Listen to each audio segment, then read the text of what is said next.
bilang bahagi ng pinaigting na hakbang ng pamahalang lungsod ng San Jose del Monte upang tugunan ang lumalalang krisis sa distribusyon ng tubig sa lungsod, formal nang pinangunahan ng city government na pinamumunuan ni Mayor Florida Atirida P. Robes ang operasyon ng serbisyo ng tubig simula nitong Martes, May 5. Ito ay ang dating pinangangasiwaan ng Prime Water Infrastructure Corporation, ang joint venture partner ng San Jose del Monte Water District. Sa pamamagitan ng City Ordinance No. 2026-03-012, pinangunahan ni Mayor Atirida ang operational control ng mga asset at pasilidad ng lokal na water district at Prime Water na may kaugnayan sa water supply at waste water systems, gayon din ang pagsasagawa ng emergency procurement para sa interim water utility operator. Mismong si Mayor Florida Robes, Congressman Arthur Robes, kasama si City Administrator Attorney Rizalde Mendoza ang naghain ng sulat para sa formal na notice of takeover sa pamunuan ng Water District at Prime Water. Narito po tayo ngayon dahil sa isang napakaseryoso at agarang suliranin na hindi na maaaring ipagpaliban ang malawakang krisis sa serbisyo ng tubig sa ating lungsod. Bilang isang ina at bilang punong lungsod, hindi na po natin kayang panoorin ang paghihirap ng ating mga kababayang San Joseño. Mga pamilyang araw-araw na umaasa sa isang serbisyong dapat sana'y maasahan, ngunit patuloy na nagkukulang. Ito na ang tamang araw, panahon na kung saan bagamat hindi ito ang linya ng city government, ito ay gagawin ng city government para sa taong bayan ng lungsod ng San Jose del Monte. Later on, of course, being your representative in the House of Representatives and previous mayor of San Jose del Monte, talagang ito ay gagawin natin, pagtutulong-tulungan natin in cooperation not only with the elected officials, of course, our barangay officials, and even up to the employees of the water district, no?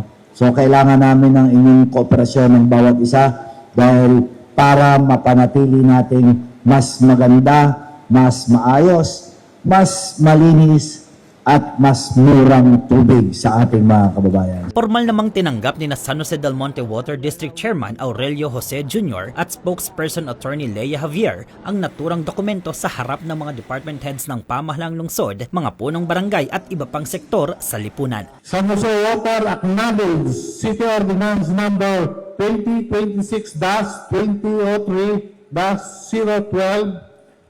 authorizing the City Honorable Mayor Florida Robes to exercise emergency powers to restore, operate, maintain, and rehabilitate the water supply and septage management system in the city of San Jose del Monte.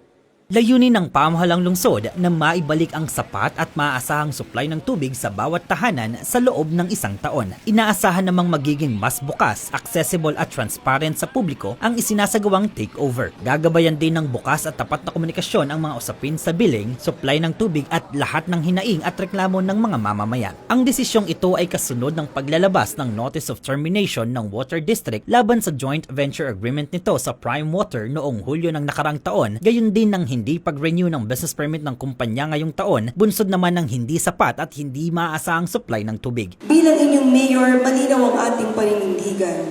Hindi na natin hahayaan na patuloy pang magkaroon ng mas at higit na mas malalim na paghihirap ang ating lokal na pamahalaan at higit sa lahat ang ating pamilyang San Joseño.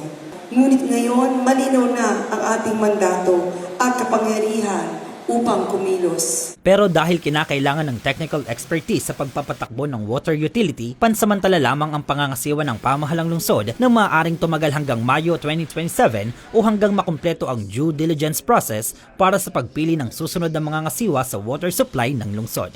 Kasabay nito, patuloy ang ating masusing pag-aaral o due diligence upang matiyak na ang susunod na service provider na ating lungsod ay may tamang kakayahan.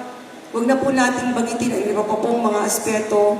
Ang gusto na lamang po natin ay on the technical know-how and knowledge ay tamang maibigay po sa pagpapagawa ng infrastruktura at ng ating tamang serbisyo sa lungsod.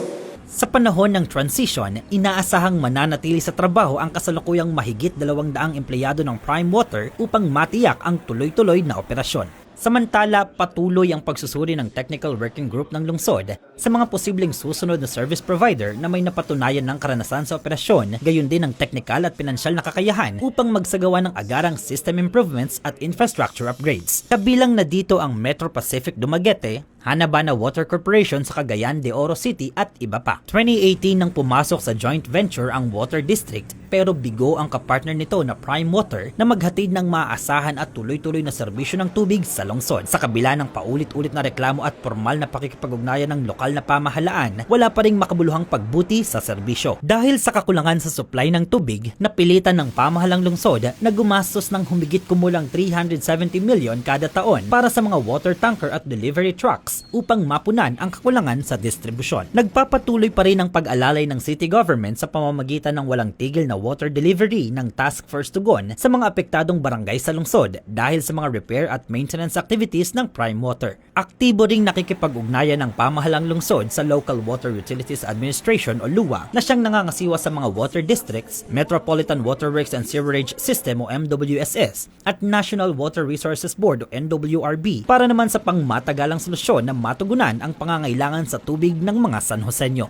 Samantala, sa pangunguna naman ng sangguniang panlungsod na pinamumunuan ni Vice Mayor Arlene Bartolome Arsiaga, aprobado na ang panukalang ordinansa sa paglipat ng 30% ng Local Disaster Risk Reduction and Management Fund o ang Quick Response Fund sa Emergency Trust Fund para mapondohan ang pag-alalay sa mga San Joseño sa kinakaharap na state of calamity sa tubig. Binigyang diin din ng lokal na pamahalaan na nakabatay ang kanilang hakbang sa mandato ng Local Government Code of 1991, partikular sa Sections 16 at 17 na nagbibigay kapangyarihan sa mga local government unit na tiyakin ang paghahatid ng mga pangunahing serbisyo at magsagawa ng mga kinakailangang hakbang para sa general welfare, kalusugan at kaligtasan ng kanilang mga nasasakupan. Ang pag-takeover na ito ng lokal na pamahalaan sa operasyon at pagsasaayos ng tubig sa lungsod ay isang malaking hamon at mabigat na desisyon, ngunit isa rin itong buhay na pag-asa sa bawat San Joseño na naniniwalang patuloy na dinidinig at inaaksyonan ng lokal na pamahalaan ang suliraning kanilang kinakaharap. Mula rito sa San Jose del Monte Water District, para sa Balitang San Joseño, ako si Jello Darantinaw, Public Information Office. Yan ang mga kaganapan na detalyeng dapat alam mo sa San Joseño. Para sa napapanahong balita at informasyon, doble aksyon at solusyon, mag-subscribe na sa mga official social media pages ng pamahalang lungsod ng San Jose del Monte, Bulacan. Maraming salamat, Arya San Joseño.